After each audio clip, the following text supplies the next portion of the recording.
Chers congressistes, chers co-internes, bienvenue à l'atelier Médecins en formation pour soignants en devenir. Je m'appelle Victor Vandenberg, interne à Lille, chargé de mission à l'ISNAR IMG. J'ai pour lien d'intérêt d'être membre du bureau national, mais aussi d'être interne de médecine générale, donc encore en formation. Je n'ai pas de conflit d'intérêt à déclarer. Nous mûrissons tous, lors de notre formation, de nombreuses réflexions sur notre profession. Qu'est-ce qu'être un bon médecin ? Notre formation peut-elle nous y amener ? Que peut-on améliorer ? Que doit-on améliorer ? Qu'il s'agisse d'un sentiment de cohérence à nos ressentis personnels, au système de santé ou à notre patientèle, réapprendre, il nous faut réapprendre. Réapprendre à savoir faire avec nos patients, à savoir être avec notre entité de médecin, à savoir vivre avec les autres professionnels de santé et souvent savoir gérer que l'on ne sait pas. L'objectif de cet atelier formation est de reprendre l'historique des enseignements déjà élaborés pour ensuite explorer les récentes innovations pédagogiques.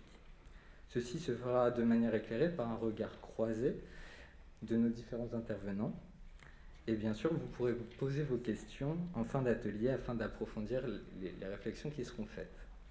Lors de cet atelier, nous discuterons donc avec Dr Olivia Gross, maîtresse de conférences en sciences de l'éducation, docteur en santé publique et autrice du livre « Engagement des patients au service du système de santé ».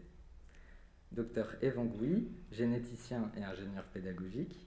Et enfin, professeur Olivier Saint-Lary, président du Collège national des généralistes enseignants, lui-même enseignant, auquel j'ai le plaisir de donner la parole.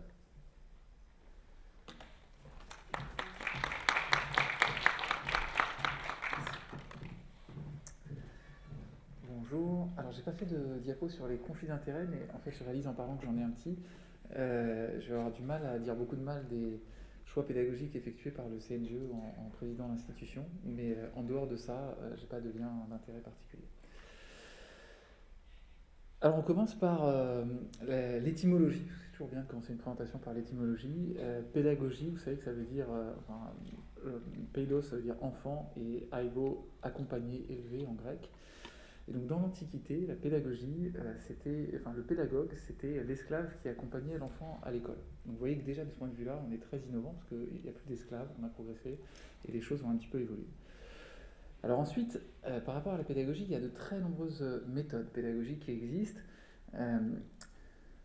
Celle que vous avez, celle au pluriel que vous avez le plus connue, c'est les pédagogies dites traditionnelles.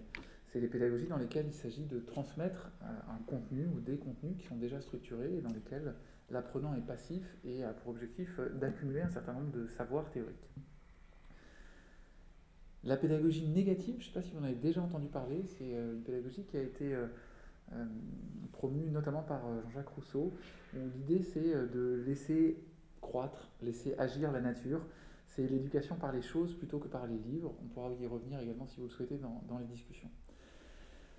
La pédagogie par objectif, qui est une pédagogie qui s'est beaucoup développée dans les années 80, qui vise à définir des objectifs de formation facilement quantifiables et observables. Et c'est une pédagogie qui permet de mettre en place des évaluations très structurées et qui est souvent mise en avant sur le côté facilité d'évaluer ce qui a été mis en place. Et enfin, la pédagogie constructiviste, avec une importance toute particulière de la mise en situation, et on y reviendra plus en détail tout à l'heure dans cet exposé. Il y a évidemment d'autres types de doctrines, qui sont très nombreuses en pédagogie, et une littérature qui est finalement assez riche quand on regarde un nombre conséquent d'évaluations de l'efficacité de tel ou tel type de pédagogie pour essayer de faire apprendre de nouveaux concepts. Alors la littérature est très riche, mais elle a un niveau de preuve assez faible. Vous savez, il y a beaucoup d'écrits sur comment évaluer la qualité d'un enseignement. Et globalement, il y a une échelle qui revient là-dessus et qui montre que la première étape, déjà, c'est de l'évaluer. La deuxième étape, c'est d'évaluer éventuellement la satisfaction des participants, parce que c'est quand même un indicateur qui est à ne pas négliger, mais qui évidemment n'est que de manière très lointaine corrélée avec la qualité des acquisitions. Ensuite, il y a une enquête qui peut être faite un avant-après pour voir les acquisitions de connaissances immédiatement après la formation. Après, il y a des enquêtes qui peuvent être faites à long terme pour voir si jamais l'enseignement a eu un impact un peu avec plus de recul par rapport à la formation. Et puis l'objectif ultime, final, de beaucoup de formations, c'est de voir si telle ou telle formation a modifié les pratiques, notamment en ce qui concerne la formation en santé, si une formation à un temps donné a modifié les pratiques des acteurs de soins. Et évidemment, vous imaginez que c'est extrêmement complexe que de standardiser les pratiques initiales avant la formation, en tout cas de les évaluer et de les quantifier, et d'évaluer ces pratiques 5 ans, 10 ans après la formation, ou même ne serait-ce qu'un an, c'est extrêmement difficile à mettre en œuvre. Et donc la littérature de haut niveau de preuve, en tout cas qui évaluerait cette modification des pratiques, est assez pauvre. Et dans les sciences de l'éducation, on a besoin très probablement de développer de façon importante ce type de travaux. Alors si on reprend les études médicales, le constat c'est évidemment que les pédagogies dites traditionnelles sont très largement majoritaires dans vos études, en tout cas dans les premiers cycles d'études médicales. La PACES, en général la deuxième année, vous êtes assis, vous êtes passif, il y a quelqu'un qui vous donne un cours et vous apprenez dans les bouquins ou face à l'enseignant et vous essayez de retenir le plus de choses possible. Alors là-dessus, il y a quand même pas mal de littérature qui nous montre que globalement, le taux de rétention, ce dont on se souvient après un cours magistral, est très faible. Alors les pourcentages varient un peu en fonction des travaux, mais globalement, il est très faible et c'est probablement pas la chose la plus pertinente pour accumuler un nombre de connaissances extrêmement important. Et puis, dans les études de médecine, ce qui est particulier, et c'est le cas dans d'autres professions de santé aussi, c'est qu'un jour, vous êtes mis dans le grand bain et vous devenez externe dans un service où ça grouille un petit peu et finalement où le cadre pédagogique peut être extrêmement hétérogène, avec parfois un compagnonnage, je crois qu'on y reviendra, avec un accompagnement d'un interne, un chef de clinique qui peut avoir sous son aile un ou deux externes, même plus, parfois une forme d'errance et un apprentissage très fort du secrétariat. Mais il y a une véritable hétérogénéité quand on est externe dans les services et dans la manière dont on peut être pris en charge. Et puis le constat qui est généralement fait, c'est aussi la difficulté d'appliquer le contenu théorique appris dans ces études à la situation réelle et concrète des patients. Je vous donne un exemple. Je ne sais pas si vous arrivez à le lire d'ici, mais c'est la conduite, enfin en tout cas la fiche théorique sur l'hyponatrémie. Vous l'avez tous et toutes apprise lors de votre PACES, éventuellement dans les premières années d'études médicales. Vous mesurez l'osmolaritité plasmatique, vous voyez, voilà, je ne vais pas tout vous redétailler. C'est d'une part la fiche n'est pas évidente, mais d'autre part, surtout, je voudrais attirer votre attention sur le fait qu'en général, même si on connaît par cœur cette fiche-là, quand on se retrouve devant un patient qui a un sodium effondré, on est un petit peu perdu. Parce qu'en vrai, le patient, il a pris ou pas des diurétiques, il a pris ou pas des laxatifs, et ça change tout, parce qu'en fait, du coup, on n'est plus vraiment dans cette case-là. Et on voit bien toute la difficulté à faire dialoguer les connaissances théoriques qu'on a pu apprendre dans les livres et la mise en application pratique face à un patient dans la vraie vie. Alors vous me direz, c'est vrai, mais c'est particulièrement vrai parce que l'hyponatrémie entre nous, c'est quand même super compliqué. Il n'y a que les néphrologues qui ont compris ce truc-là, et encore, peut-être qu'il n'y a qu'une partie des néphrologues qui est vraiment au point là-dessus. Donc peut-être que si on prenait un exemple beaucoup plus simple, en fait, voilà, une fois qu'on a bien acquis les bases de la connaissance, c'est plus simple. Eh ben, je vous propose qu'on fasse un petit jeu tous ensemble. Je pense que vous connaissez tous les mois de l'année. On peut les réciter ensemble si vous voulez, janvier, février, mars, avril, mai, juin, juillet, août, septembre, octobre, novembre, décembre. Je pense que vous connaissez tous votre alphabet. Je ne vais pas vous le réciter, je vais vous faire confiance sur ce point-là. Maintenant, je vais vous demander de classer les mois de l'année par ordre alphabétique. Qui se lance ? Ah, c'est beaucoup plus compliqué. Voilà, c'est beaucoup plus compliqué parce que quand on doit faire dialoguer deux éléments de connaissance bien appris mais qui nécessitent une procédure de dialogue entre ces éléments de connaissance, et ben, pour répondre à une question concrète, finalement, avoir les éléments de connaissance qui suffisent ne sont pas nécessairement suffisamment aidants pour, de manière très intuitive, pouvoir répondre à cette question-là. Et alors c'est d'autant plus vrai quand vous vous retrouvez médecin dans un territoire du centre Val-de-Loire ou ailleurs, dans lequel les cours théoriques que vous avez pu apprendre dans les premiers cycles sont parfois encore plus éloignés de la réalité concrète à laquelle vous allez devoir faire face. Alors c'est pour ça que, alors on parle d'innovation pédagogique, alors ça l'est peut-être un peu moins aujourd'hui, et le CNGE se félicite que la conférence des doyens notamment, mais pas uniquement, et suivi la dynamique constructiviste qui a été lancée par la médecine générale, et que la réforme du deuxième cycle s'appuie sur la notion de compétence pour permettre une véritable évolution dans la structuration de ce qui va de ce qui va être appris à vos futurs collègues. Je vois qu'il y a des gens de l'ANEMF ici, et donc un certain nombre d'étudiants de l'ANEMF. C'est extrêmement important qu'il y ait cette évolution-là, parce qu'effectivement, l'accumulation de connaissances, de manière caricaturale, ça peut amener à faire des étudiants en médecine des automates ou des singes savants, mais pas forcément des gens en capacité d'agir en situation. Parce que la compétence, c'est véritablement ça, c'est de savoir agir en situation, et souvent en situation complexe. Et la mobilisation de la connaissance, elle nécessite une utilisation des connaissances théoriques, c'est les connaissances déclaratives qu'on a vues tout à l'heure, des séquences d'actions qui permettent leur application, donc ça c'est les connaissances procédurales, et de façon adaptée au contexte avec des connaissances conditionnelles.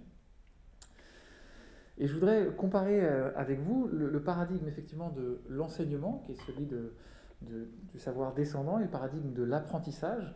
Le paradigme de l'enseignement, il a pour objectif l'acquisition de connaissances, le paradigme de l'apprentissage, celui du développement des compétences. Les évaluations dans le paradigme de l'enseignement, elles sont sanctionnantes, alors qu'elles sont formatives dans le paradigme de l'apprentissage. La relation avec l'enseignant est également très différente, et c'est quelque chose qui souvent perturbe les internes dans leur premier semestre, avec une relation qui est très hiérarchique, avec l'enseignant qui est dispensateur de savoir et examinateur dans le paradigme de l'enseignement, alors qu'il est là pour être un soutien, un facilitateur, un modèle de rôle dans le paradigme de l'apprentissage. La logique du paradigme de l'enseignement, c'est une logique de fractionnement. C'est un peu la logique de Descartes, où on va essayer de subdiviser le plus possible l'ensemble du champ des connaissances pour intégrer toutes les petites briques possibles. Alors que l'apprentissage, le paradigme de l'apprentissage, son objectif, c'est d'intégrer toutes ces petites briques dans une stratégie de prise en charge des patients. Et enfin, si on devait dresser une métaphore, le paradigme d'enseignement, l'idée c'est vraiment de faire une photo, d'apprendre à un temps T et d'évaluer à un temps T, alors que le paradigme d'apprentissage, c'est la vidéo sur le temps long, où on va faire avec l'étudiant le point de son acquisition de compétences et son évolution, ses objectifs sur le moyen terme et le long terme. Alors le choix de la pédagogie constructiviste, comme je vous le disais tout à l'heure, il implique aussi un certain nombre d'éléments, notamment le fait qu'il ne peut pas y avoir de dichotomie entre le stage et les acquisitions en dehors du stage. Parce que ces acquisitions, elles doivent reposer sur les situations réelles qui ont été vécues en stage. Et donc de ce point de vue-là, c'est pour ça que dans le cadre du DES, vous avez un certain nombre de séquences, que ce soit de la médecine narrative, que ce soit des tutorats, des monitorats, où l'idée, c'est de s'appuyer sur des situations véritablement vécues pour aller chercher et aller mobiliser les connaissances, qu'elles soient déclaratives, procédurales ou environnementales, pour faire progresser l'ensemble des internes sur leurs compétences relatives aux familles de situations qu'ils ont rencontrées. Le mot-clé dans ce paradigme-là, c'est la réflexivité. L'objectif est vraiment de faire de vous, à la fin de votre internat, tous des praticiens réflexifs, parce que c'est l'enjeu clé, si on veut que demain, une fois que les études vont s'arrêter, et elles vont s'arrêter très vite, je pense qu'il y en a certains d'entre vous qui sont déjà en fin d'internat, vous l'avez déjà vu que ça passait très vite, une fois que ça sera terminé, c'est comment on n'a pas accumulé le plus de savoir possible, mais comment on est en capacité de demain pouvoir aller chercher autant que nécessaire les savoirs, les compétences dont vous aurez besoin pour prendre en charge le mieux possible les patients. Pour que ça puisse fonctionner, il y a un rôle central qui est donné aux maîtres de stage universitaires, qui sont ceux qui sont à votre contact, qui vous voient faire. Quand vous réfléchissez bien, je soumets ça à votre sagacité, dans l'ensemble de vos études, il y a finalement assez peu de personnes qui vous ont vu agir en situation. Genre, imaginez que, je prends un exemple au hasard, vous êtes joueur de flûte.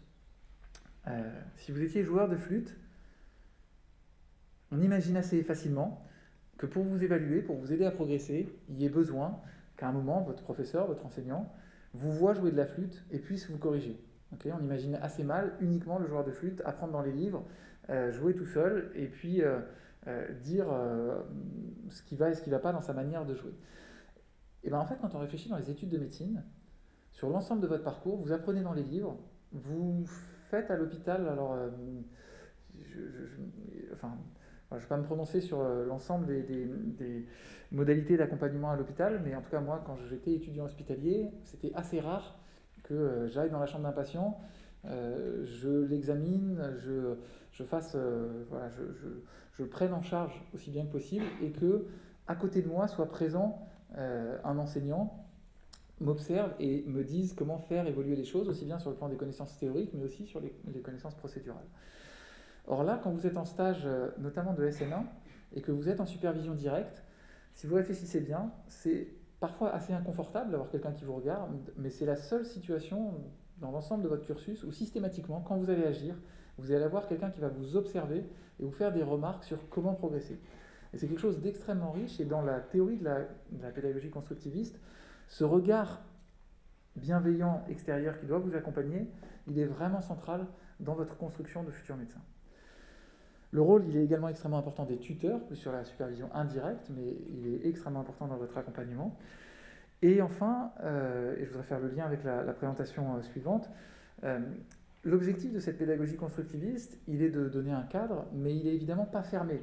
Et il faut qu'on prenne garde tous ensemble, effectivement, qu'on ne tombe pas dans une forme de dogme absolu qui ne laisserait pas d'ouverture à l'innovation. Je pense qu'au contraire, la pédagogie constructiviste appelle l'innovation pédagogique, mais elle l'appelle dans un cadre justement cohérent avec cette pédagogie constructiviste, où si par exemple on veut travailler sur l'interprofessionnalité, on ne va pas faire un cours théorique sur qu'est-ce que c'est que l'interprofessionnalité. On va la mettre en application, on va faire venir des acteurs d'autres disciplines et on va travailler ensemble de manière constructive sur le développement de cette interprofessionnalité. Ou lorsqu'on veut travailler sur le point de vue des patients, ce n'est pas les docteurs qui expliquent le point de vue des patients, mais c'est bien un travail qui va se co-construire avec les patients. Et je pense que vous allez avoir l'occasion de voir une expérience qui a été montée à Paris-Nord dans ce cadre-là, d'une innovation pédagogique, mais respectueuse d'une pédagogie constructiviste telle que le cadre national l'a engagée depuis maintenant pas mal d'années. Je vous remercie beaucoup et je suis à votre disposition. Et je ne sais pas si vous voulez faire les questions juste maintenant ou après l'ensemble des échanges. Non, effectivement, on va continuer les échanges. Vous avez bien introduit, du coup, effectivement, les différentes modalités de pédagogie, l'interprofessionnalité. Et du coup, Olivia Gross va développer des modèles de pédagogie. Vous pouvez donc revenir, on fera les questions à la fin. Merci beaucoup.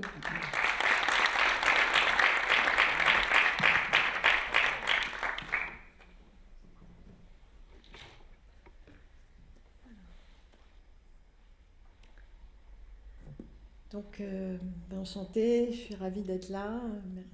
Merci pour l'invitation. Je vais présenter donc ce qu'on a mis en place depuis 6 ans maintenant à l'Université Sorbonne Paris-Nord. Donc, le premier programme dont je vais vous parler, on l'appelle PEP 13 parce qu'à l'époque, on s'appelait Université Paris 13. Il a démarré, en tout cas pour le COPIL, a démarré en 2015 et puis le programme a été mis en œuvre à partir de janvier 2016. Donc l'idée c'était de voir au départ comment on pouvait intégrer des patients donc dans une posture d'enseignant, de formateur. On n'avait pas encore trop stabilisé les termes, mais en tout cas on voulait associer des patients à la formation, à votre formation des internes. Je pense que la première idée qui est venue en tête de l'équipe enseignante, c'était de se dire que ça permettrait de développer la capacité des internes à mettre en œuvre l'approche centrée sur le patient. Et effectivement, d'abord, il y a absolument besoin de travailler cette compétence-là, puisque, vous voyez, comme le dit Aidé, et les étudiants me le disent aussi souvent, l'approche centrée sur les patients reste théorique ou brouillée par des messages contradictoires. Et ça finit d'ailleurs par être un terme qu'on entend toute la journée, auquel on ne prête plus tellement d'importance et qui est insuffisamment, du coup, travaillé. Donc c'était l'idée, et c'est vraiment ça qu'on a apporté aussi près du DUMG, c'était de se dire, il n'y a pas de cohérence à faire de l'approche centrée patient sans patient en fait. Et ça leur a vraiment parlé et c'était vraiment ce message clé qui a remporté au départ leur adhésion et leur envie de s'engager là-dedans. Et puis en travaillant ensuite avec un petit groupe de patients que j'ai réunis, on s'est dit du côté des patients, eux ce qui les intéressait vraiment c'était évidemment de développer cette approche centrée patient, mais aussi d'améliorer la capacité des internes à améliorer ce qui s'appelle l'expérience patient. Expérience patient qui est définie comme l'ensemble des interactions et des situations vécues par une personne ou son entourage, si on parle de l'expérience des proches, au cours de son parcours de santé.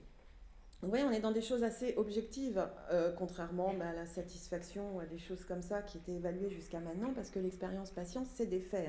Les interactions, les situations vécues, ce sont des faits. Et il y a d'ailleurs de plus en plus d'outils de mesure de l'expérience patient. Et ce qui impacte en particulier ces interactions dans le système de santé, il nous a semblé, c'est la présence d'injustices épistémiques. Et donc, on a aussi voulu donner à ce programme un objectif de réduction des injustices épistémiques. Alors, de quoi il s'agit quand je parle d'injustice épistémique ? En fait, c'est le fait de considérer, de dénier à un tiers la possibilité de se constituer en sujet épistémique. Et donc, c'est Miranda Fricker qui a identifié en 2007 ces injustices épistémiques, et elle a montré qu'il y en avait de deux sortes, qu'il existe des injustices herméneutiques. Et là, c'est quand on considère que la personne en face de nous ne comprend pas ce qu'on dit, ou bien qu'on considère qu'il n'est même pas en capacité d'interpréter sa propre expérience, de mettre des mots sur sa propre expérience et de comprendre sa propre expérience. Et ces injustices herméneutiques se traduisent en injustice testimoniale, donc c'est les deuxièmes sortes d'injustice, puisque si la personne qui est le fait de considérer que notre interlocuteur n'est pas crédible, puisque s'il n'est pas capable d'interpréter sa propre expérience, bien évidemment, quand il nous la raconte, il n'est pas crédible et on ne l'écoute pas. Donc, Miranda Fricker a identifié ça dans les rapports intersexes et interraciaux, essentiellement. Mais depuis 2014, on a une littérature grandissante qui montre qu'il existe ces injustices épistémiques en santé et que, en fait, à l'analyse, si on reprend tout ce qu'on pensait de l'ordre des problèmes communicationnels, et ce qui était jusque-là catégorisé comme des problèmes de communication, s'avère être en grande partie des injustices épistémiques. Alors ces injustices épistémiques, elles existent dans les rapports interprofessionnels, mais ce sont le plus souvent les patients qui en sont la cible. Et effectivement, vous vous rappelez sans doute de l'étude de Marvel en 1999 qui avait montré que le patient était interrompu toutes les 23 secondes. C'est aussi les injustices épistémiques qui expliquent que les plaintes liées à la douleur des femmes soient beaucoup moins entendues que quand c'est un homme qui exprime une douleur. Ce sont aussi les injustices épistémiques qui expliquent que les patients avec des troubles psychiatriques, leurs plaintes somatiques sont, pareil, moins entendues au point qu'on estime que ne pas prendre en compte des problèmes somatiques dans cette population est responsable de 10 ans de moins d'espérance de vie. Voilà, et je pourrais multiplier évidemment les exemples. Donc on s'est fixé cet objectif-là aussi avec PEP 13. Donc PEP 13, on a mobilisé deux logiques dans ce programme. La première logique, c'est une logique démocratique. Alors démocratique qui dit logique démocratique, dit viser le rééquilibrage des rapports de pouvoir. Et donc pour nous, d'abord, et puis il y avait aussi cette idée qu'il ne fallait pas qu'il y ait simplement un ou deux patients, parce que justement, ce n'est pas très démocratique quand c'est une ou deux personnes. Et donc, on a recruté 20 patients pour enseigner dans le département. Ce qui aussi était très important pour nous, c'est que ces patients soient recrutés par un comité de patients. Parce qu'on s'est dit que c'était un moyen d'avoir des voix authentiques telles que les patients voulaient qu'elles s'expriment dans la formation. Et ça a été mis en place dès le début avec l'idée vraiment d'éviter que ce soit les médecins qui choisissent en fonction de leur représentation de ce qu'était un bon patient enseignant et ce qu'ils en attendaient eux. Et ça s'est vraiment mis en place. On n'a jamais eu une réflexion, nos choix n'ont jamais été critiqués. D'ailleurs, je pense aussi qu'ils en ont été de toute manière très satisfaits. Alors, ils ont été recrutés sur la base de leur bonne culture en santé. Alors, on verra qu'ils interviennent dans des cours. Vous connaissez mieux que moi comment c'est fait. C'est pas par CEO, c'est pas par maladie. Donc, il fallait qu'ils aient une culture assez vaste en santé et pas qu'ils soient simplement spécialistes de leur maladie ou d'une maladie. On les recrute aussi sur la base d'un projet pédagogique qui évidemment doit s'articuler avec celui des autres patients enseignants et avoir un certain nombre de valeurs et d'objectifs communs, mais aussi de leur appartenance associative. Alors, appartenance associative ou à un collectif de patients. L'idée derrière ça, c'était de se dire qu'il fallait qu'ils aient mis leur histoire en perspective avec celle des autres. Et c'était vraiment ça qu'on allait chercher. Et puis le fait aussi qu'ils aient un sens de l'intérêt général. Et c'est pour ça aussi qu'on s'est dit que ça, c'est les acteurs associatifs en général qui sont portés par un sens de l'intérêt général. Vu qu'ils ne vont pas forcément enseigner autour de leur maladie, autour de sujets qui, eux, les préoccupent, il fallait vraiment cette disposition-là. Toujours selon une logique démocratique, mais je reviendrai un peu plus en détail dessus, ils ont été associés à l'ensemble des cours du département, à toutes les évaluations, puisqu'ils participent. Donc ils participent à toutes les évaluations des étudiants et ils sont intégrés dans toutes les commissions du département. Et ils ont un statut d'enseignant vacataire ou de conférencier invité quand ils n'ont pas les requis administratifs pour être enseignant vacataire. Donc c'est un gros effort du département et de l'université puisqu'ils sont dans tous les cours avec un statut et les droits et devoirs qui sont associés à ce statut, ce qui finalement double presque le prix de la charge enseignante en fait, puisqu'ils sont en binôme, donc 2 enseignants, là où avant 2016 il n'y en avait qu'un.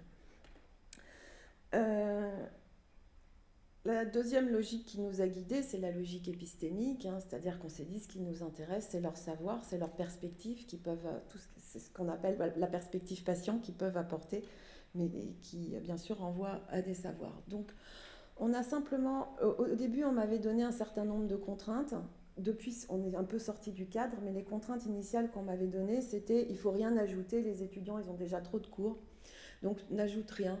Mais tu peux tricoter autour de l'existant.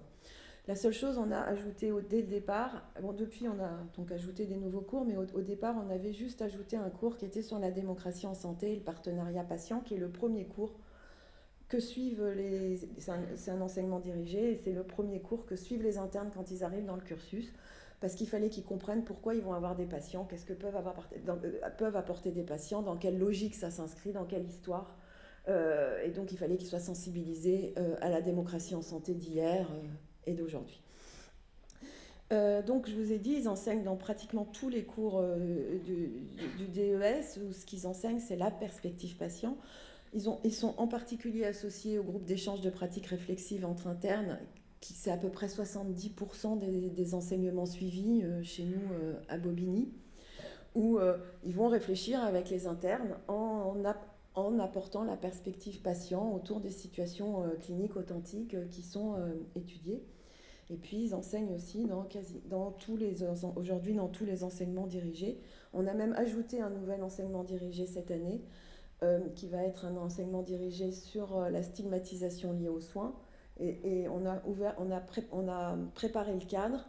Et on va accueillir dans cet enseignement des propositions qui viennent directement de la communauté. Donc c'est même pas les 20 patients enseignants du département qui vont les faire. Il y a un jury de sélection qui s'est constitué et on va accueillir un groupe, une association, catégorie de personnes qui vont dire nous on a des choses à dire au regard de la stigmatisation liée aux soins. Alors cette perspective patient qu'ils amènent partout, elle a été constituée au cours de leur engagement associatif, et puis elle est complétée au fil de l'eau. Donc je ne les forme absolument pas en amont, ils ne suivent aucune formation. En revanche, ils sont engagés dans une réflexion continue, je les réunis de manière bimestrielle, et ils réfléchissent sur leurs pratiques, ils identifient des besoins pédagogiques chez les étudiants, ils identifient des propositions pédagogiques à faire en face, à faire en sorte que ces propositions pédagogiques soient étayées, acceptables, entendables.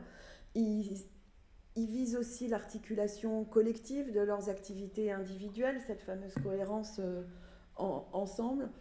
Ils peuvent aussi prendre dans ce groupe des position sur des choses qui sont enseignées dans le département ou sur et on fait ensuite ces propositions, mais qui ont émergé dans le collectif à la commission enseignement. Donc je vous ai dit, ils participent aux évaluations, hein. Il y a une case pour les patients enseignants dans les RSCA qui corrigent. Ils sont membres donc de tous les jurys du département, jury de fin de phase socle, jury final. Ils co-dirigent des thèses.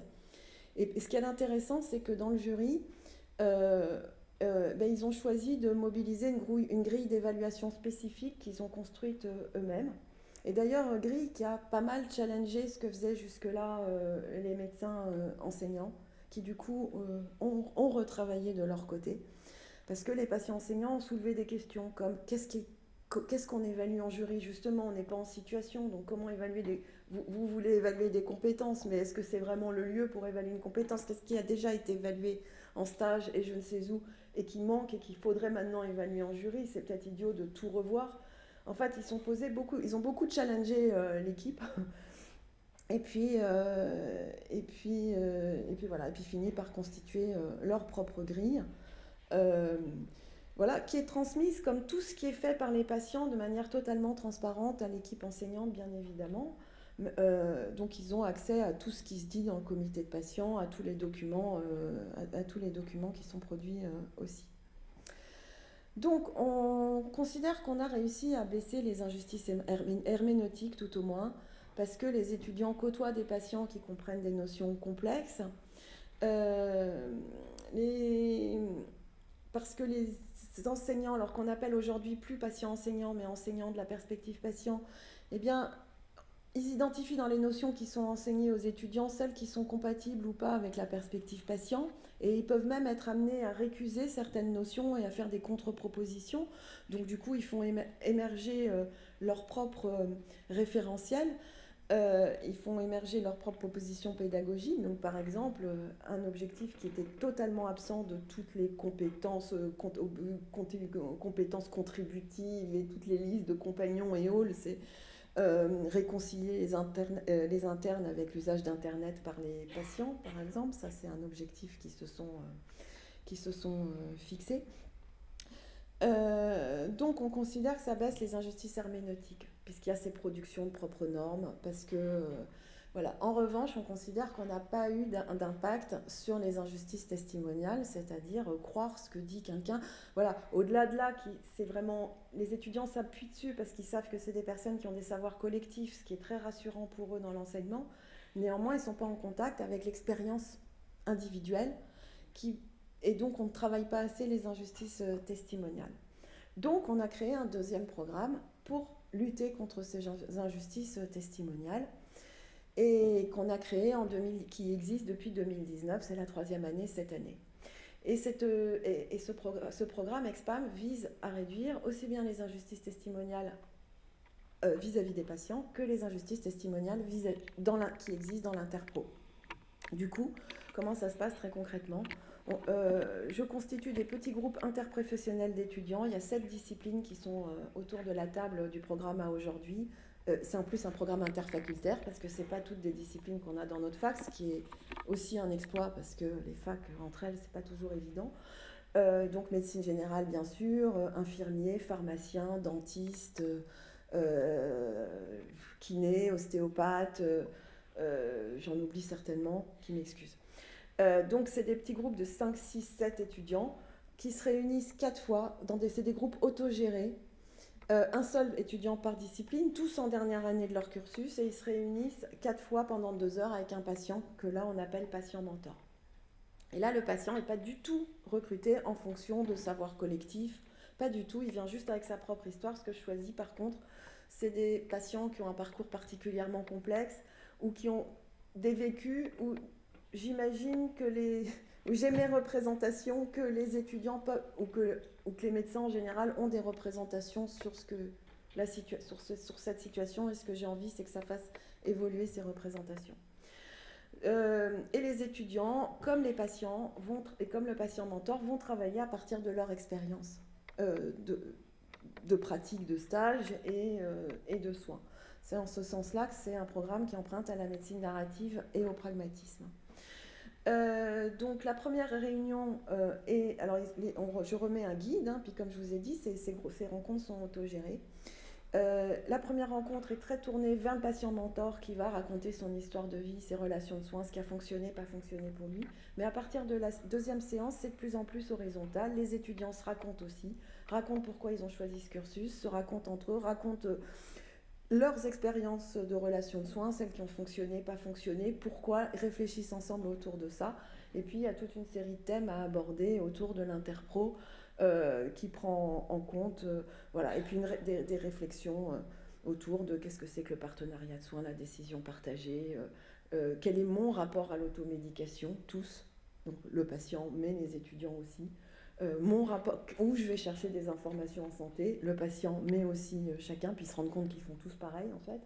Donc ça permet de baisser ces fameuses stigmatisations. Voilà, trouver, gérer, partager des informations de santé au sein d'une équipe de soins avec le patient.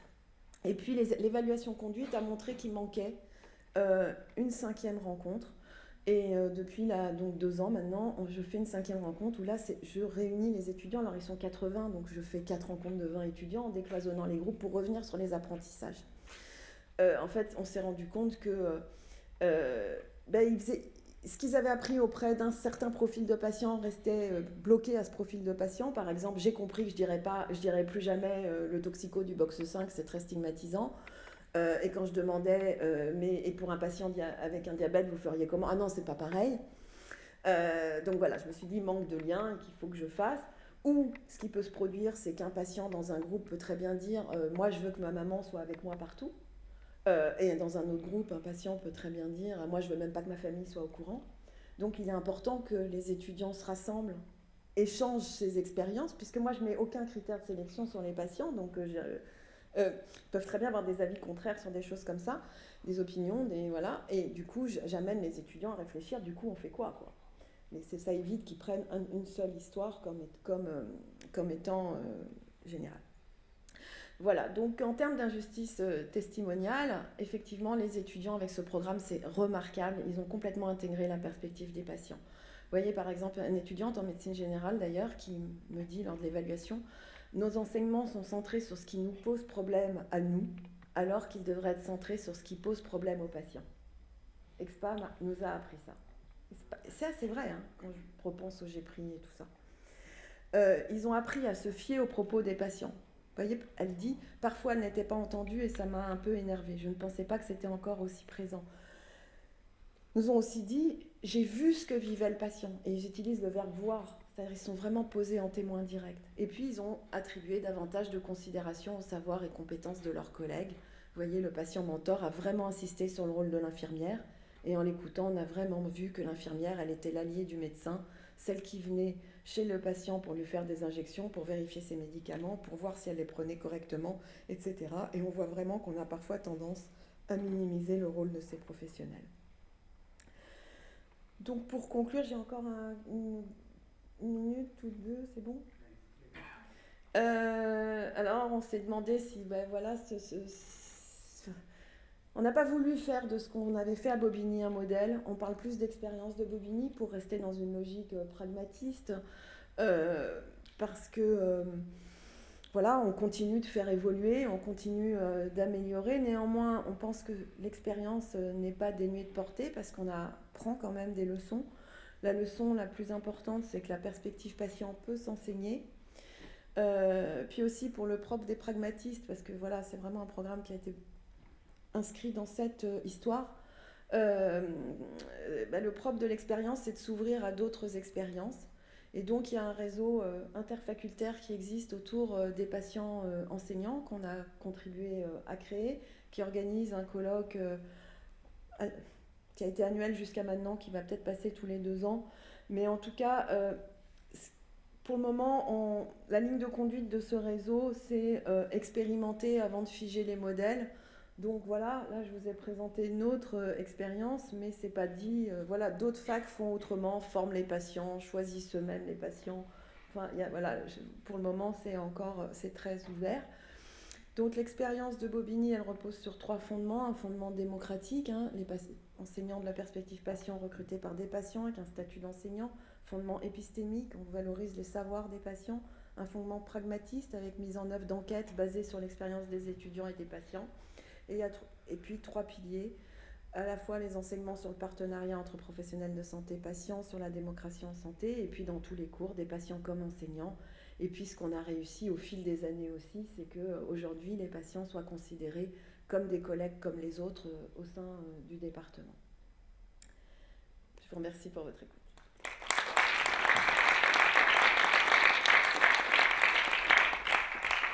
Merci beaucoup pour cette intervention, ces explications sur ces modules d'apprentissage. Du coup, Evan, est-ce que tu voudrais développer certains concepts de pédagogie ?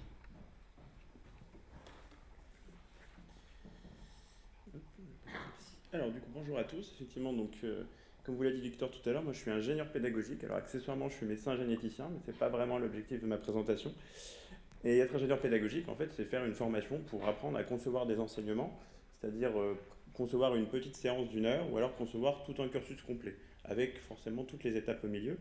Et ce que je vais vous présenter aujourd'hui, c'est quelques idées finalement de pédagogie que vous connaissez déjà, entre autres qui ont été évoquées par mes 2 prédécesseurs, mais à la manière finalement des sciences de l'éducation, savoir finalement, il y a pas mal de choses dont on parle beaucoup, surtout en médecine, mais finalement quels sont les fondements pédagogiques derrière, avec des éléments en essayant d'être pragmatique pour vous aider dans la vie de tous les jours. Alors un premier point, on parle énormément de pédagogie, mais en réalité ce qu'on fait en médecine, c'est de l'anthropogogie. Le détail est important déjà à cause du titre de votre congrès qui était aussi sur l'inclusivité, puisque le terme adéquat, enfin habituellement utilisé plutôt c'est andragogie, mais c'est relatif à l'homme vraiment masculin, du coup anthropogogie c'est le nouveau mot à la mode. Et l'anthropogogie ça veut juste dire en fait qu'on s'adresse aux adultes. La petite différence avec la pédagogie, c'est qu'un adulte, il a déjà de l'expérience, il a vécu plein de choses. Au hasard, vous avez vécu plein de stages différents pendant votre externat, vous n'avez pas tous les mêmes stages quand vous arrivez en tant qu'interne. Et par ailleurs, vous avez des objectifs d'apprentissage différents. Et dans l'anthropogogie, vraiment l'élément central, c'est de se dire que la personne qui apprend doit être au centre et motrice dans son apprentissage. Et donc, il faut lui donner les clés finalement pour être moteur. Alors, je ne vous dirai pas à partir de quel âge on considère que la personne est capable de décider de ses objectifs d'apprentissage, ce n'est pas le lieu, mais c'est à discuter également. Alors, en premier point, un gros mot en médecine, c'est le compagnonnage. On en entend beaucoup parler, on est assez envié par d'autres pays, en particulier des pays qui commencent leur stage quelques temps plus tard, parce que nous on commence dès la 3e année, voire en 2e année pour certaines facs. Et finalement, le compagnonnage, c'est quoi ? En pédagogie, on appelle ça la supervision. Supervision clinique en général, alors c'est pas forcément clinique, mais on va rester sur cette base-là. Et finalement, c'est décrit alors de plein de façons différentes, il y a plein de modèles, mais en gros, il y a 3 points essentiels. Dans la supervision, il y a déjà l'identification des besoins de l'apprenant. Alors en réalité, c'est à la fois les besoins et les attentes, puisque les besoins qu'on identifie en tant qu'enseignant ne sont pas forcément les attentes de l'apprenant. L'objectif étant de les faire au minimum coïncider, ou en tout cas, quand ça ne coïncide pas du tout, essayer de comprendre pourquoi ça ne coïncide pas. Ensuite, c'est d'enseigner selon ses besoins et ou des attentes, évidemment, puisque si on ne répond pas du tout aux besoins ou aux attentes, l'enseignement n'a pas grand intérêt, ou alors il faut vraiment l'expliquer. Et enfin, il faut donner un retour à l'apprenant. Alors le retour va dans les 2 sens, c'est-à-dire qu'il faut s'assurer d'expliquer à l'apprenant ce qu'il a compris ou ce qu'il n'a pas compris de l'enseignement. Puis de l'autre côté, il faut que l'apprenant puisse dire, voilà, ça je l'ai compris parce que vous me l'avez enseigné d'une manière qui m'a parlé, ça par contre je n'ai pas du tout compris, parce que voilà, ça ne m'a pas parlé ou parce que je n'ai pas l'expérience, etc. Donc je vous citerai juste une publication qui est en bas de la diapo, donc qui parle en fait, qui a défini ces 3 points. Je mets cette publication à dessin parce que finalement le plus gros problème du compagnonnage, et c'est pour ça qu'on en fait beaucoup, c'est le temps. Il y a une étude qu'on a faite donc, auprès des internes à Reims, alors toutes spécialités confondues, où en gros il y avait 69% des internes qui seraient très intéressés pour enseigner aux externes, mais simplement ils n'avaient pas le temps. On a refait une étude au niveau national l'année dernière où il y avait à peu près 4/5 des internes qui disaient la même chose, sachant qu'en fait c'était l'obstacle majeur quand on leur demandait est-ce que vous voulez enseigner aux externes. Donc pour résoudre ce problème de temps, en fait on utilise des méthodes simplement qui sont applicables à la supervision clinique. Ces méthodes, en fait, elles sont entre guillemets calculées pour être adaptées à une situation de soins, c'est-à-dire qu'effectivement, si on considère que dans un stage, on peut être enseignant ou apprenant selon le point de vue, il faut un temps pour l'enseignement, il faut un temps pour le soin et surtout accepter qu'on ne peut pas tout faire. Un des points, même si donc, Olivier Saint-Lary l'a évoqué tout à l'heure et je pense que vous le connaissez vu votre DES, ce qu'on fait en supervision, c'est souvent il y a 2 facettes. Il y a une supervision qui est plutôt directe. Donc, par exemple, Olivier Saint-Lary prenait l'exemple tout à l'heure de la consultation. Vous allez faire votre consultation avec votre maître de stage dans votre dos qui va regarder comment vous allez faire. C'est pas très courant. Une autre supervision directe, c'est le modèle de rôle qu'Olivier Saint-Lary a expliqué, que je vais revenir tout à l'heure. Puis tout ce qui est indirect, c'est en fait toutes les situations où vous allez voir un patient et vous allez discuter avec votre maître de stage par la suite pour échanger et voir si vous auriez pu mieux faire.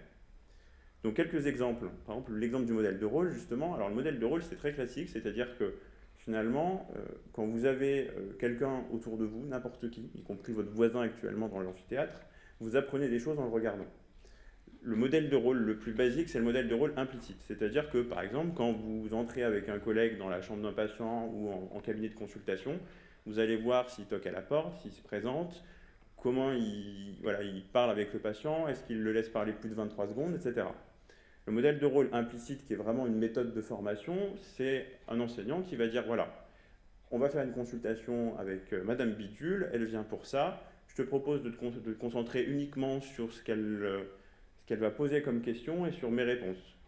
Et tu me donneras à la fin une réponse qui t'a paru adaptée, une réponse qui t'a pas paru adaptée.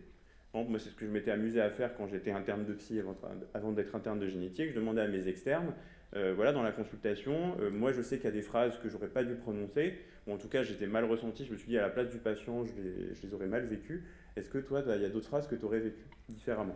Donc c'est aussi par exemple préciser au patient, à l'apprenant devant le patient, voilà, là je vais lui palper le foie, je vais faire de telle manière, je vais me réchauffer les mains avant, etc. Ensuite, la méthode du HOMP. Alors rassurez-vous, ce n'est pas un animal bizarre de science-fiction, c'est juste ce qu'on appelle la minute du superviseur en français. C'est une étude en 7 étapes qui porte très bien son nom. Alors en réalité, ça dure plus 5 minutes qu'une minute. Mais avec une étape où il faut imaginer en fait que vous avez vu un patient, par exemple, au hasard pour parler un tout petit peu de génétique, vous êtes en maison de santé pluriprofessionnelle, il y a le kinésithérapeute qui vient vous voir, vous et votre maître de stage, pour vous dire, voilà, je viens de voir un enfant de 4 ans et demi, on m'a dit qu'il était porteur d'une trisomie 21, effectivement il est hyperlaxe, là ils sont en fin de prescription de kiné, donc on est un peu embêté parce que voilà, ça fait quand même un moment qu'il n'a pas été vu.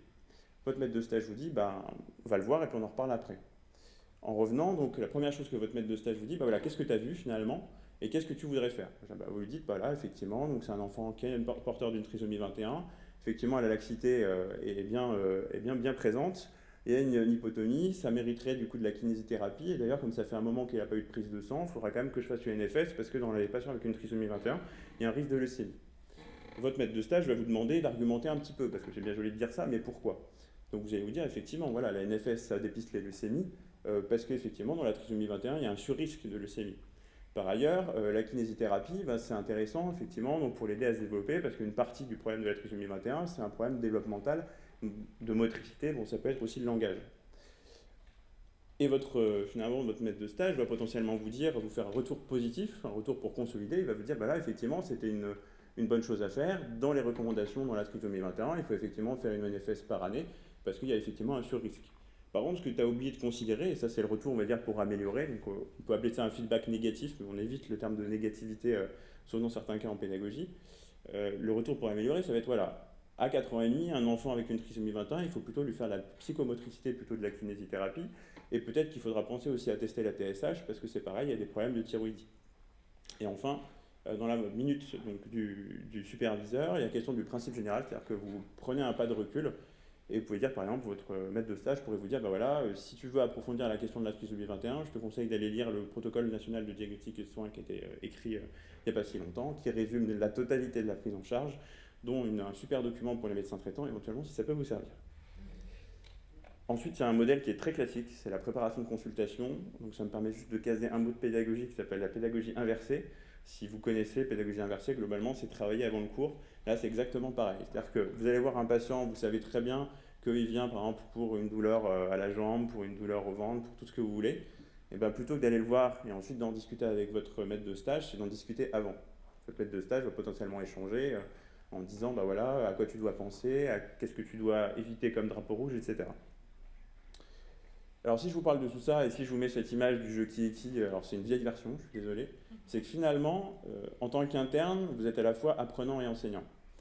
Vous êtes enseignant parce que potentiellement vous avez des étudiants plus jeunes, alors principalement dans les services, pas forcément dans les cabinets de ville, mais je pense que ça arrive régulièrement. Vous êtes aussi apprenant, c'est-à-dire que vous avez très certainement un maître de stage, que ce soit un MSU donc, ou un médecin dans les centres hospitaliers. Et quelle que soit la situation, connaître ces concepts de pédagogie, ça vous aide à apprendre. Pourquoi? Parce qu'un des principes aussi de base dans tout, mais en pédagogie ça s'applique très bien, c'est que si vous ne connaissez pas en fait les méthodes pédagogiques, c'est un petit peu difficile de savoir finalement comment ça marche. Par exemple, si vous demandez à quelqu'un, vous faites une enquête de satisfaction pour un enseignement donné, si la personne ne sait pas qu'on peut faire de l'animation 3D, qu'on peut faire de la réalité virtuelle, qu'on peut faire des choses très sympas pour apprendre plein de choses, et bien forcément on va vous dire c'est nickel, c'est génial, et sans forcément aller trop loin. Un point supplémentaire dans le qui est qui, c'est qu'il faut bien vous dire que quand vous faites de l'enseignement à vos apprenants, parmi les apprenants, il y a des patients.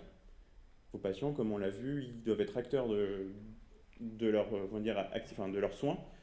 Et une partie des soins, finalement, c'est leur faire comprendre qu'est-ce qu'ils ont comme pathologie, qu'est-ce qu'ils n'ont pas aussi. Et donc, il y a des astuces comme ça, se dire que voilà, on peut réutiliser ces outils de pédagogie médicale dans le soin de tous les jours. Le deuxième point que je voudrais aborder, donc ça c'est quelque chose d'un petit peu moins connu que le compagnonnage. Alors, en réalité, vous le connaissez, mais je pense que vous ne l'avez jamais verbalisé de cette manière-là. C'est ce qu'on appelle en pédagogie le parcours flexible. Le parcours flexible, ça veut juste dire qu'en fait, vous êtes des adultes. Donc concrètement, vous avez le droit de décider ce que vous allez apprendre. Alors, la réalité des faits, c'est que vous avez une maquette de formation, ce qui est un fait. Par contre, ce n'est pas parce que vous avez une maquette de formation que tous les internes font absolument exactement les mêmes stages et les mêmes expériences. Vous avez peut-être entendu parler dernièrement d'un étudiant, je crois, de Roumanie, qui a eu un problème pour passer les ECN. Et dans son parcours en Roumanie, il explique, je crois que c'est What's Up Doc ou le quotidien du médecin, dans l'article, ils expliquent qu'il avait la possibilité de passer 3 ou 4 fois un examen avant d'échouer réellement. Ça fait partie finalement des critères entre guillemets d'un parcours flexible, c'est finalement donner la possibilité à l'apprenant de dire voilà, je me sens prêt en janvier à passer mon examen, ou alors en février ou en juin. Ça se fait de plus en plus dans pas mal de pays. Par exemple, moi, une de mes facultés préférées, c'est Maastricht, où en gros, c'est un parcours flexible à fond. Le deuxième cycle, c'est en gros, je crois, 15 à 20 unités d'enseignement. Ils savent qu'en 3 ans, ils doivent tout faire, mais ils savent que chaque unité d'enseignement peut être passée en 1 à 6 mois, et ils décident en combien de temps ils passent leur examen. Appliqué finalement au parcours d'un interne, c'est ce qu'on appelle le contrat de formation personnelle professionnalisant. Du coup, ça me permet de vous poser une question pour voir si vous êtes toujours réveillé. Est-ce que parmi vous, qui connaît l'existence du contrat de formation personnelle professionnalisante? Enlevez la main. Oula, d'accord. Du coup, donc ça fait une personne ou deux? Ok. Et du coup, est-ce que tu l'as rempli? Ouais. Est-ce que tu l'as conservé sur une étagère, utilisé comme cale-porte, ou tu t'en sers toujours? Oui, pas forcément. Ok. Alors, très honnêtement, il y a énormément moi, j'en parle à des internes de n'importe quelle spécialité. La majorité des internes ne connaissent pas ce que c'est le contrat de formation et c'est un petit peu dommage. Ça fait partie des éléments qui ont été rajoutés par la réforme de 2017. Et le contrat de formation, en gros, c'est un document en 3 parties qui est censé être rempli en phase socle. Et ces 3 parties, c'est des parties quand même relativement importantes, donc, qui sont la définition du projet professionnel, description du parcours, j'y reviendrai tout à l'heure, et les objectifs pédagogiques, et une projection sur le poste DES et l'insertion professionnelle. C'est un document qui est censé être réutilisé et réactualisé régulièrement et qui va faire l'objet d'une informatisation dans les années futures avec le projet CIMOP dont vous avez peut-être entendu parler. Pour vous donner quelques éléments clés en fait, de ce contrat, à l'heure actuelle, c'est juste un fichier Word qu'on remplit, qu'on fait valider par la faculté et par la commission de DES. Il y a par exemple une question sur le mode d'exercice souhaité. À titre personnel, en génétique, très honnêtement, j'avais pas beaucoup de cases à cocher. Enfin, j'ai les mêmes que vous, mais j'avais pas trop le choix.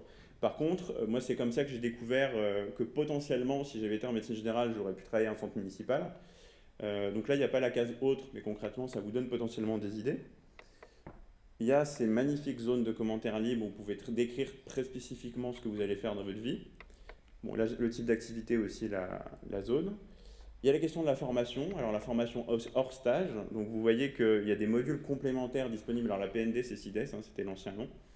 Et les compléments éventuels de formation, donc les DU, les MOOC, les bouquins que vous pouvez lire, vous pouvez tout mettre en fait. La formation en stage, donc là aussi, c'est le bonheur intégral, parce que vous pouvez mettre absolument tout. Moi, quand j'avais rempli ça, ma coordinatrice de DES m'a dit « mais je comprends pas, t'es bien au courant que tu ne vas pas pouvoir faire tous ces stages », j'en avais mis une dizaine. Je dis « bah oui, non mais je suis bien conscient, je ne peux pas tout faire, mais laissez-moi rêver un petit peu ». Et c'est vraiment ce que moi je vous encourage à faire, même si vous n'avez pas la nécessité dans votre formation de le remplir, si votre DMG ne vous le demande pas forcément, c'est de le remplir juste pour réfléchir à quels sont les stages parmi tous les stages qui sont possibles et accessibles pour vous dans votre subdivision ou ailleurs. Quel stage vous ferait rêver? Parce que finalement, en écrivant ça, ça vous permet aussi déjà de mettre ça sur le papier, de pouvoir creuser, de vous dire si je discutais avec tel autre interne, avec un chef, de la pertinence d'un stage ou d'un autre, ça peut vous aider aussi à réfléchir sur votre futur. Alors le projet de fin de DES aussi, il y a plein de cases à cocher bien sympas, de savoir qu'est-ce que vous voulez faire par la suite. Par contre, cette diapo, c'est celle que je préfère, parce que dans cette diapo, on vous demande ce que vous allez faire entre le soin, donc ça, vous vous attendez à faire du soin dans la plupart des cas, l'enseignement, donc ça, forcément, moi j'ai coché, j'étais content, la recherche, donc on peut faire pas mal de choses, le management, déjà, bon, ça intéresse moins de monde, bizarrement, il faut imaginer, si voilà, vous gérez une MSP, pardon, excusez-moi pour le lapsus, ça peut être utile, mais surtout la case autre est quand même assez magnifique. Par exemple, si jamais vous faites une start-up au hasard pour faire de la communication pour les patients allophones, si je sais pas, vous faites du journalisme, de l'humanitaire, et ben voilà, ça vous permet d'écrire évidemment ce que vous allez faire et de ne pas être forcément enfermé dans la catégorie de seul soignant, entre guillemets. Évidemment, la description de la pratique, ça vous permet de rêver un petit peu aussi. Après, il y a une partie donc activité hors soins avec des commentaires libres. Alors j'avoue qu'il y a des cocktails un peu détonnants comme la comptabilité logistique. Je cherche toujours un interne qui était intéressé par cette combinaison d'activités. Et puis il y a cette zone commentaires libres en fait, qui vous permet d'aller vraiment plus loin dans ce que vous voulez faire dans votre pratique de tous les jours et de comment vous voulez construire votre internat. Donc encore une fois, c'est un document qui est censé être rempli en phase socle et qui est censé être renouvelé régulièrement en fonction des expériences en fait, pour voir comment on évolue dans notre formation. Et ce qui est important à la fin, c'est que c'est censé être validé pour la cohérence globale, mais par la commission locale. Donc encore une fois, votre commission locale, c'est pas juste votre coordinateur de DES, vous avez des internes référents, vous avez des médecins de l'ordre, entre autres. Donc faut, à mon avis, sans forcément que ce soit intégré de façon officielle dans votre cursus, et c'est moi, à la rigueur, le fait qu'un papier soit signé, je m'en fiche complètement. Par contre, en tant qu'ingénieur pédagogique, ce qui m'importe, c'est que justement avec ça, ça vous permet un peu plus de creuser comment vous allez faire votre parcours et comment vous allez projeter votre vie future. Alors, je vais vous donner quelques ressources supplémentaires pour aller plus loin en pédagogie. Alors, ça va sortir complètement de ce que je vous ai dit. Un petit élément, alors, comme je vous ai parlé de supervision clinique, je vous propose d'aller jeter un coup d'œil au MOOC de supervision du raisonnement clinique qui est fait par Montréal, Genève et une troisième structure que j'ai oubliée. Donc, ils ont mis en place une formation en ligne, c'est ça un MOOC, qui est ouverte en gros 2 fois par an, qui vous permet d'avoir tous les détails, de savoir comment on fait de la supervision clinique, autant comme apprenant que comme enseignant, avec l'impact que ça a sur les patients.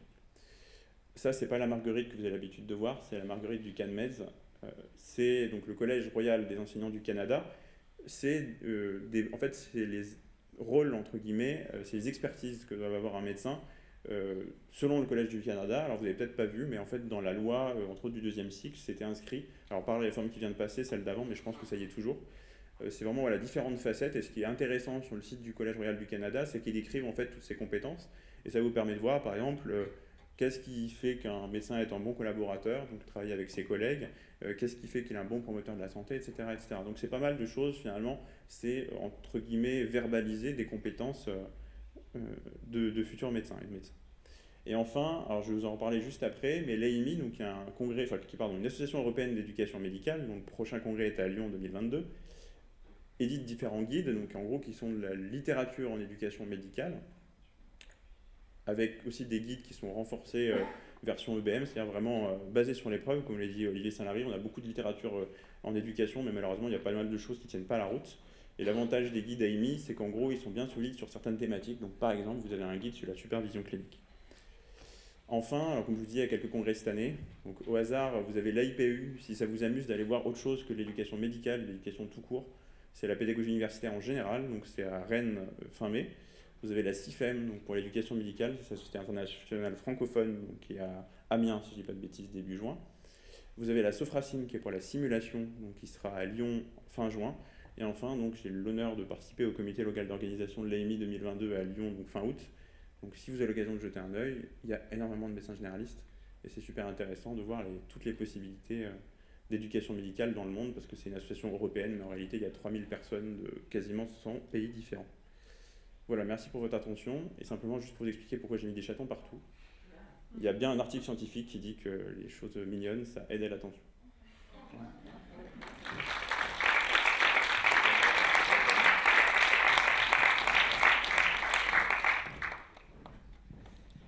Donc, merci Evan pour permettre de conscientiser tous ces processus d'apprentissage. Il nous reste 15 minutes pour des questions, pour des échanges. Est-ce que quelqu'un voudrait poser la première question ? Ouais. Ouais, on va t'apporter le micro.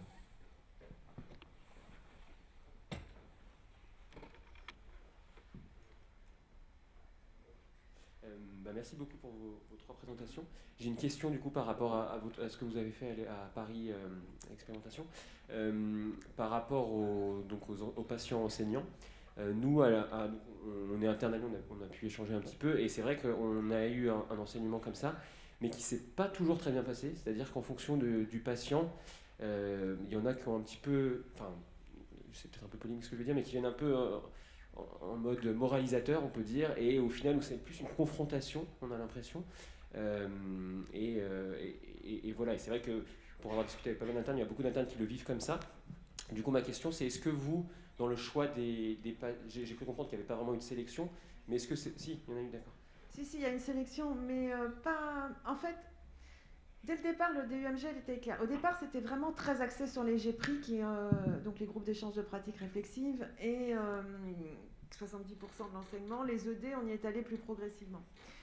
Donc ceux qui tombaient sous le sens, TP, communication, oui, mais après, ça s'est étendu au reste. Le DUMG m'avait dit, nous, dans les GPRI, nous, les médecins enseignants, on n'est pas dans une posture de moralisateur ni d'expert, puisqu'on est là pour accompagner la réflexivité des étudiants. Donc, on veut, et c'est normal, que le patient qui soit là soit exactement dans la même posture que nous, parce que je pense que pour eux, c'est assez difficile de ne pas être dans une posture d'expert. Ça a été un apprentissage, et que du coup, ils étaient encore en train de faire le deuil de ça, et qu'ils n'auraient pas supporté que quelqu'un d'autre s'autorise, qu'eux ne s'autorisaient pas. Et ça, on l'a très très bien compris. Ce qui fait que du coup, parmi les très peu de consignes que je donne aux patients enseignants, mais c'est quelque chose qu'on travaille, hein, dans ce comité à côté, par exemple, là, il y a une semaine, on a repris des situations cliniques, on s'est entraîné à les analyser, etc. Et quand il y avait, alors qu'on était qu'entre nous, un petit débordement de je sais plus qui, il s'est fait remettre en place par 10 personnes qui lui ont dit mais ça va pas. Enfin, voilà, ils sont dans une bienveillance extrême. Ils peuvent avoir eu des choses qui sont passées mal dans leur parcours de soins parce que de toute manière, on trouve des fois dans la littérature, il faut personnes qui n'ont pas de compte à régler. Alors compte à régler, c'est très moche comme expression, mais une chose est sûre, c'est que si tout s'était bien passé, les gens ne seraient pas motivés pour venir enseigner à la fac. Ce qui les motive, c'est forcément de vouloir améliorer les choses. Donc quand c'est parfait, on se dit qu'est-ce que j'aurais à dire. Donc c'est vrai qu'ils peuvent avoir un vécu difficile. En revanche, ils savent très bien que ni les médecins du département, ni les étudiants, ils sont pour quoi que ce soit. Et la posture est très bien. Peut-être pas les premiers cours. Si je vais être complètement honnête, peut-être que les premières semaines, on s'est cherché un peu. Et qu'il y a pu y avoir ce type d'écart, notamment dans un ED communication, je me rappelle, où ça avait été un petit peu difficile, mais les choses, elles se sont complètement... avec le temps, voilà, il n'y a plus jamais eu aucun heurt, et c'est, je pense que vous auriez eu envie, en fait.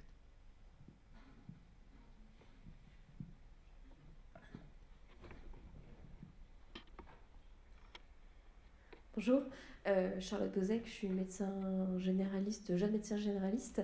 Je m'interrogeais sur finalement, moi le souvenir que j'ai de la pédagogie pendant mon internat, c'était un peu la Marguerite des compétences.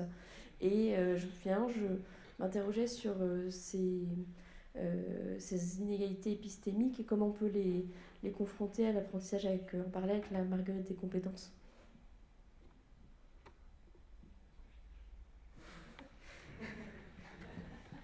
C'est moi le vendeur de fleurs, du coup.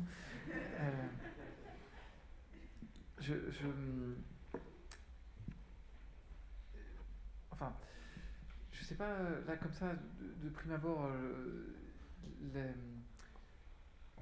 moi, je suis très sensible à l'enseignement qui a été présenté avec la perspective patient. Parce que je pense que c'est difficile d'imaginer...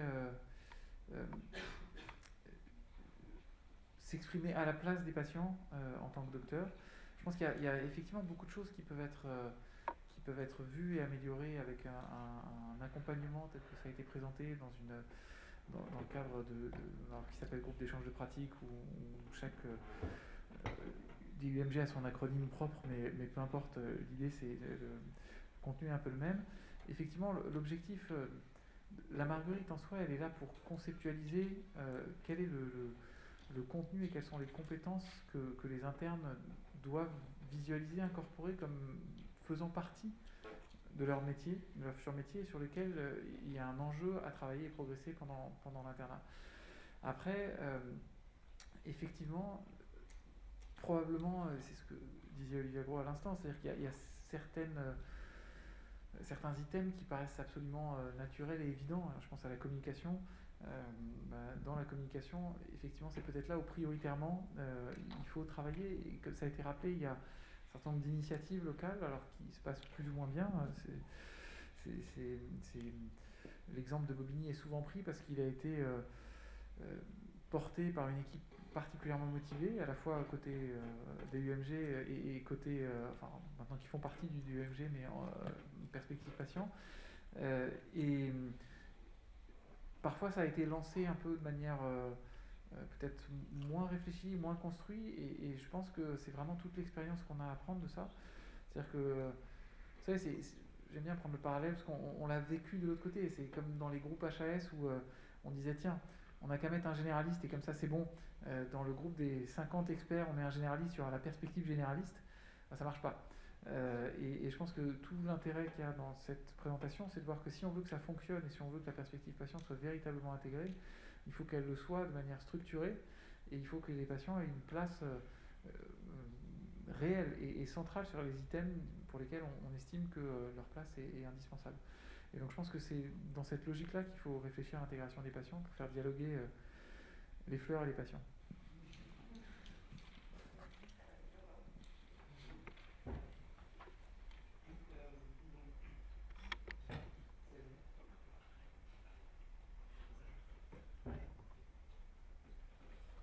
Merci, bonjour à tous. Donc, je suis Nicolas Lunel, je suis l'actuel président de la NEMF. Et merci beaucoup pour votre présentation. Je vais faire une question peut-être un peu polémique, mais qui est, je trouve, assez intéressante. Donc moi, j'ai été aussi élu étudiant à mon université, et c'est vrai que la question de la pédagogie est assez compliquée, parce qu'il y a ceux qui en sont très intéressés, qui mettent en place les choses, et il y a les autres enseignants qui nous disent qu'ils n'ont pas le temps, qui ne peuvent pas faire ça, que ce n'est pas très intéressant, et que de toute façon, c'est aux étudiants de... selon les termes qu'on m'avait dit, de se bouger le cul à venir en amphithéâtre pour suivre des cours de 4 heures, parce que c'est ça qui leur permettra d'apprendre à traiter un patient. Donc, comment est-ce que vous envisagez vraiment cette intégration large de la pédagogie, cette refonte en fait des enseignements et de la, j'ai envie de dire, de l'ancienne façon d'enseigner via des cours magistraux de 4 heures en amphithéâtre, et comment est-ce que vous voyez cette motivation de l'ensemble des corps enseignants, et c'est même pas aussi pour leur jeter la pierre, c'est que vraiment des fois ils n'ont pas le temps, donc comment est-ce que vous voyez cet accompagnement et cette motivation pour réussir à refondre cette pédagogie et arriver à exploiter l'ensemble des propositions que vous avez pu faire dans le but qu'on apprenne mieux nos connaissances dans l'ensemble des cycles de nos études. Merci. Alors, je peux te faire un bout de réponse déjà. Alors moi j'ai une réponse un peu toute faite dans ce genre de situation. Je pense qu'en tant que médecin, il faut qu'on accepte de ne pas être omnipotent. Alors du coup, c'est difficile de dire ça à des généralistes, parce que comme vous êtes en gros des omnipraticiens, vous devez savoir plein de choses sur plein de choses. Mais moi, c'est l'intérêt, par exemple, que j'ai à avoir fait une formation en ingénierie pédagogique. Je ne suis pas ingénieur pédagogique réellement, en fait, je fais l'interface avec des gens qui font vraiment ça toute la journée. Et c'est la chance qu'on a dans les universités, alors avec des équipes qui sont plus ou moins larges, ça c'est clair et net. Et il y en a de plus en plus maintenant dans les centres hospitaliers. Alors malheureusement à l'heure actuelle c'est beaucoup dans les CHU, faut être honnête. Justement des équipes de sciences de l'éducation, de pédagogie de terrain. Bon, j'ai tendance quand même à poser les deux. Sciences d'éducation, on va dire c'est plutôt le versant recherche. Ingénierie pédagogique c'est plutôt l'application. Et c'est vraiment quand les enseignants, médecins ou praticiens de santé vont voir ces équipes-là, leur disent voilà, moi j'ai un enseignement, effectivement je vois bien que je fais 4 heures soporifiques du cours magistral, comment je peux faire pour aider? Alors ce que tu vas me répondre à ça, c'est malheureusement justement, il y a des enseignants qui vont faire ça, qui vont s'ouvrir à ce genre de problématiques, il y en a plein d'autres qui vont rester finalement dans la posture je sais tout faire parce que je suis, je veux dire complètement de façon au hasard hôpital universitaire, mais et du coup voilà, pas forcément avancer. Et là pour le coup, moi je trouve ce qui a bien marché par exemple à la faculté Lyon-Est où j'étais étudiant plus jeune, et c'est ce qui a fait un peu tache d'huile quand j'ai pu faire 2-3 petites choses quand j'étais interne à Reims, c'est que finalement, plus on montre qu'on fait des choses sur le plan pédagogique, plus ça donne envie. Par exemple, un exemple qui est complètement lié à la situation Covid, le problème du distanciel, ça fait des années que dans le monde de la pédagogie, finalement tout le monde se tape dessus pour savoir si c'est pertinent ou non. Parce que c'est pas simple le distanciel, parce que quand on fait du cours magistral en présentiel, et en fait on a l'impression qu'il suffit juste de prendre une visio pour le transférer en distanciel, alors qu'en fait pas du tout. Les règles sont pas du tout les mêmes, et ça vous pourrez avoir des kilos et des kilos de papier là-dessus. Et justement, c'est avec le Covid que bizarrement plein de gens se sont mis à faire du distanciel alors qu'ils étaient totalement opposés, et finalement ils s'éclatent. Ça s'applique en médecine et ailleurs, il faut être clair. Et je pense que vraiment, il y a cet effet tache d'huile qui peut aider. Après, aussi, c'est une question de communication. C'est-à-dire qu'encore une fois, par exemple, pour les postes, pas mal de postes hospitaliers universitaires à l'heure actuelle, alors je suis moins à l'aise pour les postes de praticiens associés, par exemple en médecine générale, mais maintenant, il y a des DU de pédagogie médicale quasiment obligatoires. Alors, tous les DU ne se valent pas. Il y a toujours des cours, par exemple, sur l'e-learning en cours magistral soporifique, comme quoi tout n'est pas forcément clair. Mais n'empêche qu'il y a de plus en plus, finalement, d'accompagnement pour aider finalement à éviter finalement les enseignements soporifiques d'emblée.